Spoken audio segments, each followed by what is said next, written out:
this is what you see poking out the ground, okay? Bearing in mind, look how small those leaves are. Unlucky, you're going to have to wait until later on in the video to find out how long that stem is. But in the meantime, good morning, good afternoon, good evening, wherever you are watching in the world. Welcome back to the channel, Chris Learns New Things. And we are on episode number 11 of Allotment Chronicles.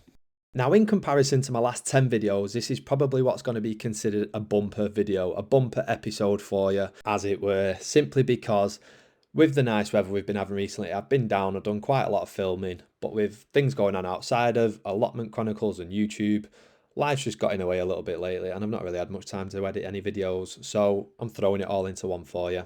Aren't you lucky? But Chris, what can I expect in this video? All I'm going to say is, expect everything. We're talking new wood chip paths, we're talking new pea frames, we're clearing the side next to the greenhouse, we do some sowing, you name it, it's in there. So just sit back, have a brew and enjoy it.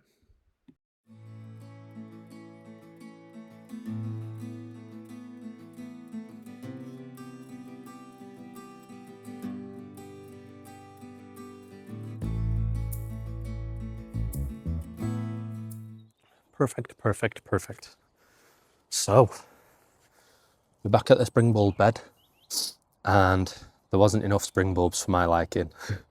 Even though I can see the other ones that are planted, such as like the alliums and the other ones that are coming through at the front. I can't remember the names of them. I can't even remember what I've planted. So I know that they've not all come through yet, and obviously the daffodils, some of the daffodils are flowering. And I want more. So I've got 10 Dutch iris and 10 gladioli mixed. So what I think I'm going to do is I'm going to group the gladioli together, and I'm going to put them in the corner at the back, so it's really up against the fence, because I think they're going to be quite tall. And then I don't actually, to be honest with you, I think I might have put the Dutch iris already in here, and they are summer flowering bulbs, June, July, August, so maybe they're just underground at the moment growing. I might plant these somewhere else. Might plant them over there next to my polytunnel. But yeah, let's go on the gladioli first.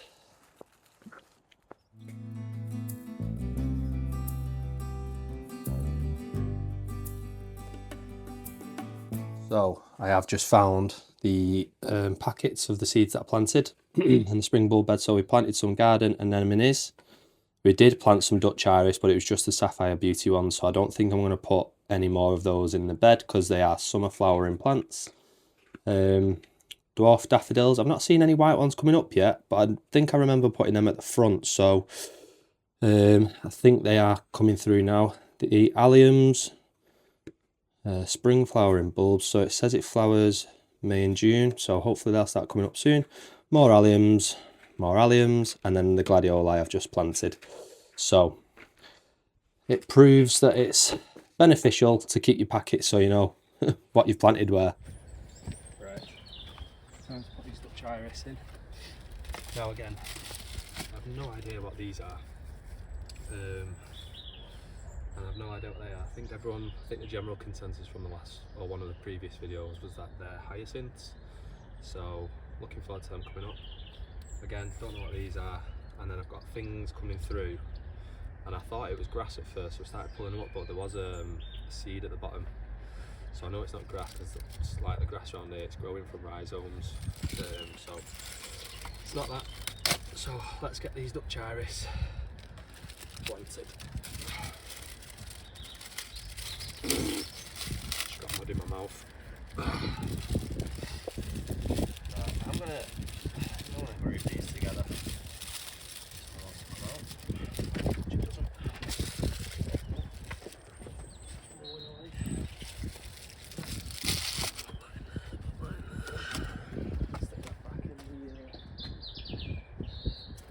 I was going to say greenhouse, but I don't have one. Shed, that's the word I was looking for. Shed. Right. Let's have a look. Again, don't really know how far I could look at the packet on how far I'm supposed to plant them, but I think I'm just going to group them together. It said on the packet to spread the daffodils out, but they don't grow like that in the wild. In nature they group them all together. So this is what I shall be doing with these Dutch iris. just got to remember that they're here. If they don't start sprouting till summer in flower. God, I can't talk today, put your teeth back in. Summer flowering bulbs. I won't necessarily see them for a while.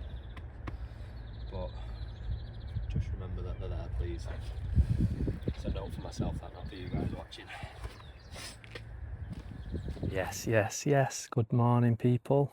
Welcome back. It is another day on the plot and it is absolutely stupendous. Not a cloud in the sky.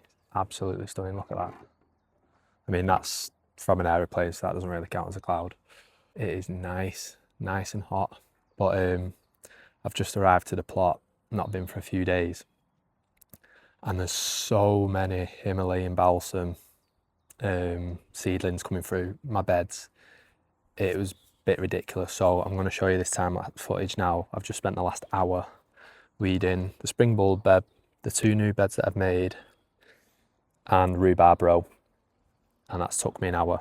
And I've been basically pulling out just Himalayan balsam seedlings. The ones that I mentioned in the previous video with the long white stems and just 2 little leaves.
Okay, so I actually left it on my bed just so I remembered, right?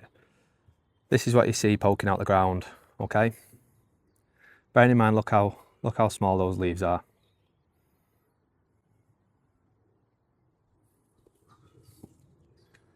How are you supposed to tackle that? Like, literally. So you think, right, I'll just pull it out, and then it just keeps going, and you're like, what the heck? What? Anyway, this is just a normal bucket. That's just full of Himalayan balsam seedlings that I've pulled out in the last few days, or the last few times that I've been here. Crazy, absolutely crazy. A few updates to tell you from today, actually. Good news, the sweet peas that we planted in the last episode have begun to sprout, which is amazing. I've just got to think about where I'm going to put them. Nothing else has sprouted in terms of the verbena, the field poppies or the marigolds yet, but I did only plant them the last time I was here, not the time before. And we do have an update on the experiment of cardboarding the pathway but not digging it through, and digging through the beds to see if things come through. Quite interesting, let me show you. So obviously this is one of the first paths that I didn't dig through it, just put cardboard down, and I've used one of my Himalayan balsam things to point it out to me. We have a dandelion coming through, so we'll need to dig that out. So that's interesting. But also what I found interesting was, obviously we did dig this through. However, we do have, where is it? There it is. A mare's tail shoot coming through. Now, I don't think that is one from deep underground. I think that is a section of root that I've just missed when I've been sieving through it, and it's just happened to regrow. So let's find out. Right, let's dig this bad boy out and see what we're playing with. Just gotta be careful not to snap it. I actually think this could be one that's come from deep after me saying all that. Yeah, definitely is. Let me go and get my shovel. That's always helpful. Did think it was a bit precarious me putting you on this bucket, but come on, sort yourself out, buddy. Focus, focus. Right. Ooh, ooh. There's a few coming through here. Interesting. There's one. Oh, sorry, I just flinched because there's a massive bumblebee. This goes really deep.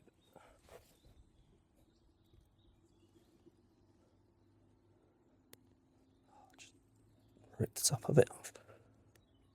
Oh my god. Right.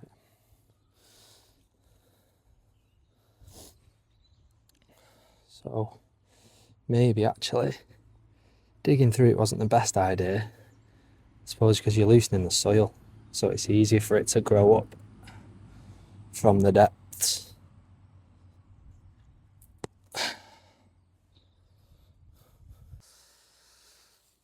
Maybe my plan hasn't gone to plan then. And because I've probably disturbed that soil now, 1,000 more Himalayan balsam seedlings are going to come through in the next few days. Definitely should have wore gloves for that, but never mind. Okay, so I'm not wearing my microphone because I didn't plan on doing any more filming. However, this is just threw a massive curveball into how I thought my experiment would go with cardboarding the pathways and digging out all the roots and stuff from the beds. So we've already seen how deep the mare's tail went just by digging through the beds. Now, obviously this had a layer of cardboard down. I was under the impression that this dandelion had gone through the cardboard, or grown through the cardboard, sorry. However, I've just done a little bit of digging, and this dandelion was literally just lay within the wood chip like that, and it has grown horizontally, not down. So I think I must have just missed a bit of dandelion root, and it's grown from that. How mad's that? Right, just going to quickly show you what I've been up to. So we've got the rubbish bucket, the Himalayan balsam bucket, we've got the sieve, and we've got the compost pile. So what I've noticed is, I don't know if you can see my face, what I've noticed is anywhere I've spread this compost, there's been a concentration of Himalayan balsam. So what I'm doing is I'm going through the compost. Anytime I can see a sprout, just chucking it in the bucket. Anytime I can see a sprout, and there's lots of them in here because they're all beginning to sprout regardless of whether they've had light or not.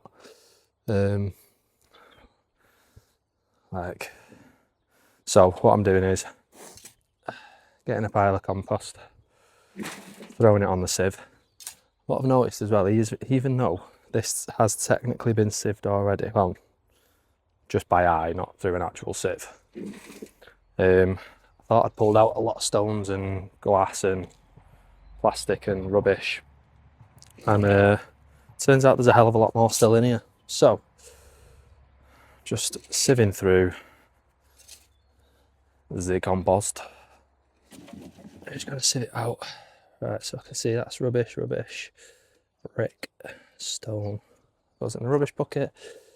Anything that is fine, so Himalayan balsam, anything that's fine, like, you know, roots or old branches or whatnot, I'll just leave in, because that will eventually rot down. But any like rocks and stuff, I'll just throw in the rubbish bucket.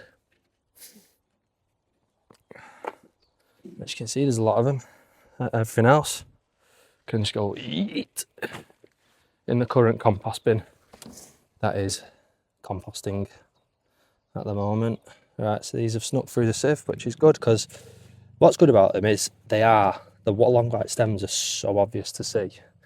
in the black soil, so it's dead easy.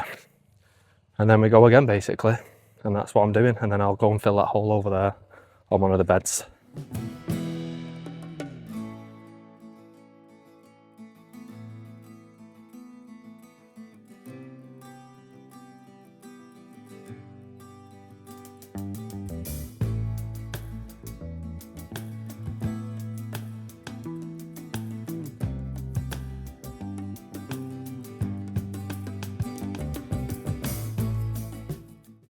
Now, just a little side action away from the plot for the minute. We've harvested the first leaves and stalks of rhubarb, so I'm just harvesting them in my back garden now, ready for my mother-in-law to make some wonderful rhubarb and ginger jam. However, as you'll see on the next video, I make a bit of a boo-boo.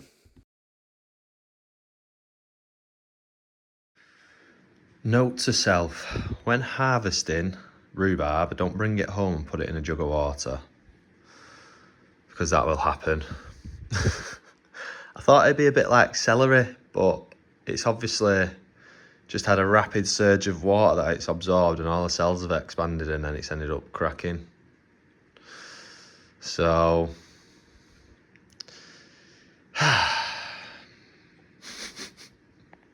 has anybody else created themselves a to-do list as long as there aren't? Because I certainly have.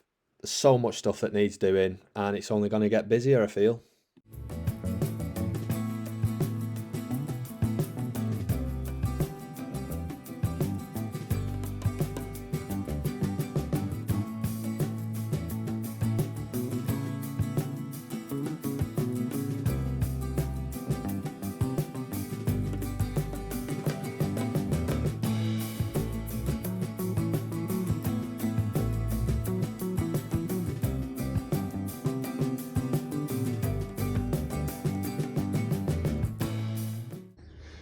Okay, so I've just created the continuation of the wood chip path. I'm just going to cover that in that tarp for the time being so I know how wide the path is. And then I've just uncovered this bit of tarp here. All that was just underneath the tarp. So regardless of how much light it's getting, it's still growing. And then we've got, I don't know whether that's purple dead nettle or whether that is stinging nettle. We've got whatever on earth this is, but its root goes way deep. And then we've got loads of mare's tail shoots coming through. Again, doesn't need light, it's just so prolific. Like, there's so many of it, so much of it. Like, even here, poking through there as well. The more you look, the more you see. So my plan is I'm just going to dig all this out and work my way that way. Eventually get rid of all the dandelions, the dock plants, and then sort this pathway out, because this has been here since I've had the plot. And I've not done anything with it, not touched it, but as you can see, I am working my way across. And I'd say I've done a pretty darn good job so far. But I can't continue with the wood chip pack yet because there's no wood chip, so I might get on Facebook Marketplace or any tree surgeon pages and see if there's anybody who wants to drop some off for free.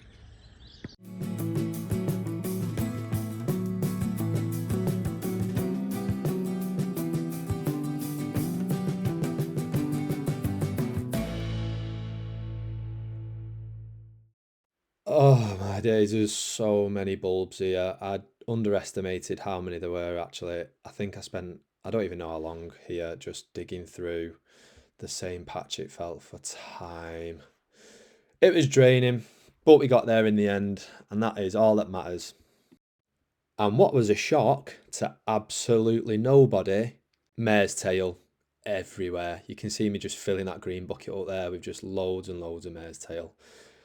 It was everywhere.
And this is now the view as you leave the polytunnel. So all of that is membrane now. So then next wood chip I get, I can go along there, leave the rest of it covered up. And I think that looks good.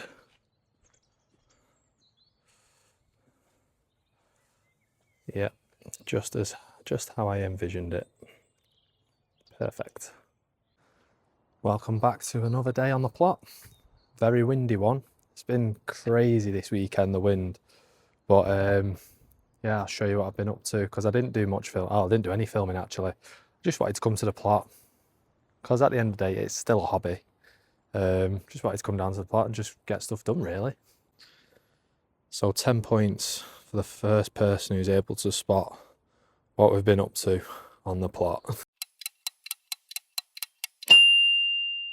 Now we've finished off this wood chip path here, so we can go all the way down it.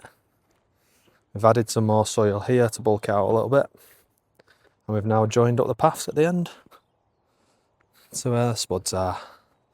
So now we've basically almost finished this quarter, which I'm very happy about. Still getting hundreds of Himalayan balsam seedlings coming through,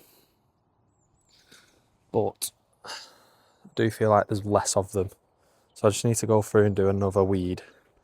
But we have got our first plants out and planted in. So we've planted some borage there and here, and plan is at either end of these beds, so here, down there, and then down there is going to have a borage plant, just because I've heard they're good for pollinators and you can use the leaves as fertiliser. So let's roll with that, see how it goes. But God, it looks good. I'm well happy with that. My plan is to do another bed here, so I'm going to start where that bed starts. I'm going to start it here. So this area here will be wood chip, and then I've got a bit more space to manoeuvre when I'm coming in and out of my polytunnel. I get one more bed going along, and then I'll just make one big long path in the middle, a bit wider than them. And then I don't know what I'm doing after that. So I did actually, I'm going to have to slouch down to get in this shot. So I did actually come down yesterday to do a lot of sowing, and I got here, left the bloody seeds at home, and I couldn't be bothered going back. So that's when I did the wood chip path. But today I'm just going to get loads of seedlings done, sowing done, I think, and then I'll be able to get stuff in the ground outside. So I'll just throw you on time lapse and I'll show you what I'm doing here.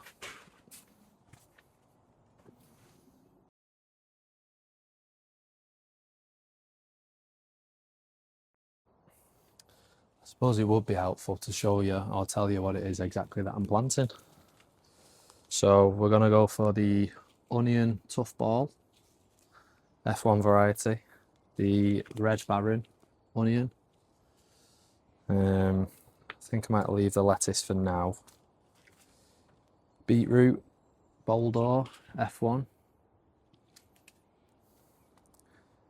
Parsnip, now I don't think I've got a parsnip bed ready, so I'm going to leave that.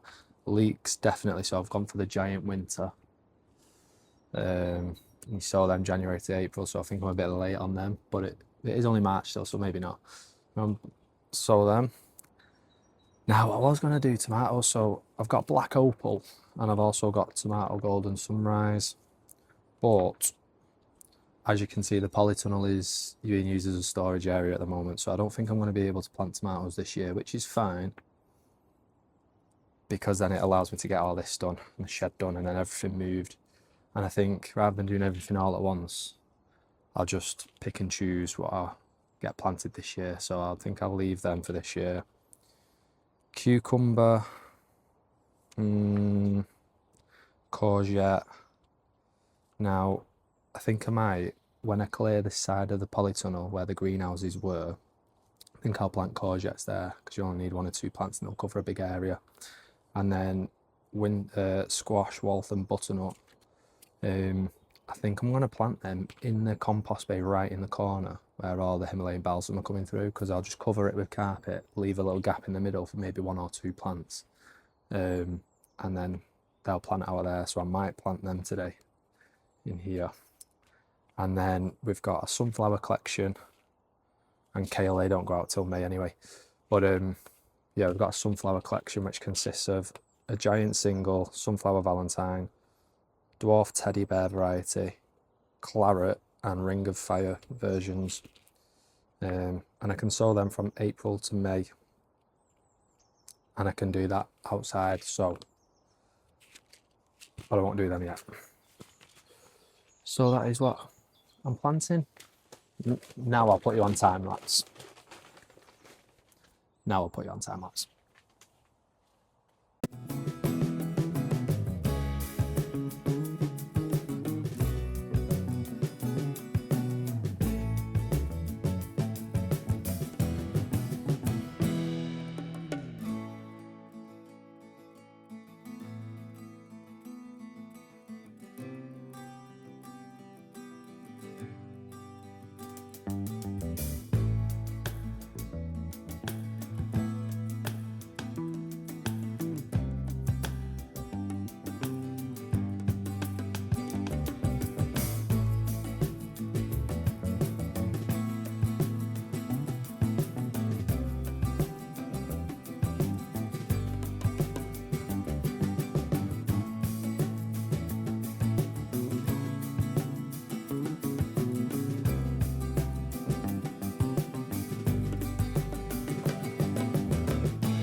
Right, well, because I'm an idiot, I didn't change my camera settings from time-lapse to just normal videoing. So I've just time-lapsed me doing some direct sowing of some Boulder F1 beetroot. And I was talking to you the entire time, you're not going to hear any of it. But as you can see, so we've got the borage plant there, and then we've got 2 drills of beetroot Boulder F1 golden variety. And I am looking forward to them. Definitely.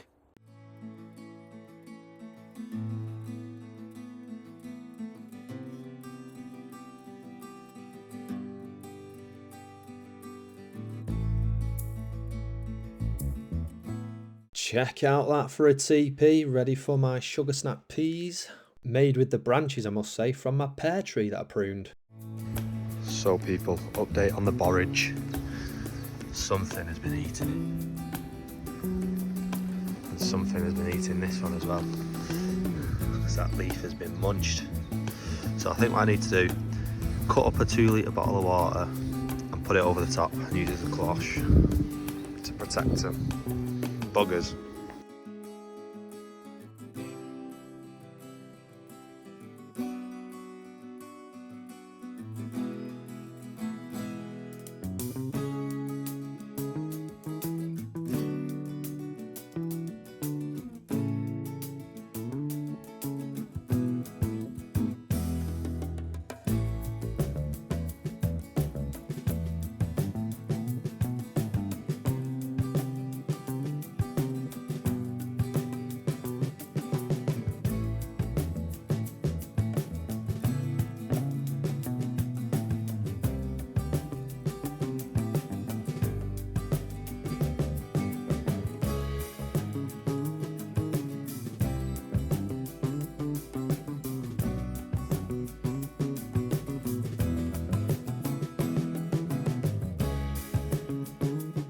So as you can expect, the main culprits appear in this soil. Lots of mare's tail, loads and loads of bindweed, Himalayan balsam, couch grass, you know, the usual, they're there, and a lot of it. Also pulling out the greenhouse base, there's just a lot of bricks.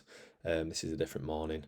But yeah, just pulling out the bricks, the base, moving them out, and then, like I say, eventually I'm going to have a little pathway round to the back of my polytunnel so I can access rhubarb row without having to duck under the rope that I put in, because I did forget to put a little bit of a gap in there. A little bit of an oversight, but never mind, we move. Look how much bindweed there is there. Oh my God. And there's still so much more to do. This is just literally a tiny section of it as well. Yikes.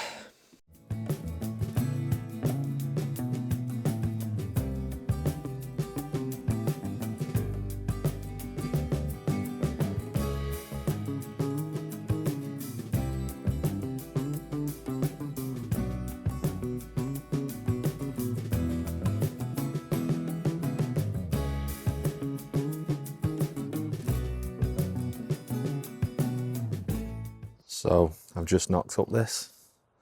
What we're going to do is we're going to have a wall of sweet peas. So this is going to have strings going up and down it in a minute. You'll see on a time lapse. And it's going to be a wall of sweet peas.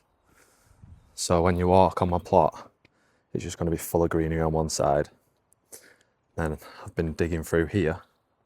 The plan is to have a path to access the rhubarb, but either side have like big sunflowers and stuff. So in the middle of summer, when you walk through this pathway here, you'd be greeted by wonderful flowers and wonderful flowers on both sides. That is the plan. Apologies for the hopping from task to task, but we are going to wrap up this video now. If you've made it this far, thank you so much for watching. If you can click the like button, click the subscribe button, that'd be brilliant. And also, if the hype button is available, click the hype button. And if you want to be notified of any future videos, click the bell icon now. Otherwise, see you in the next one. Peace and love.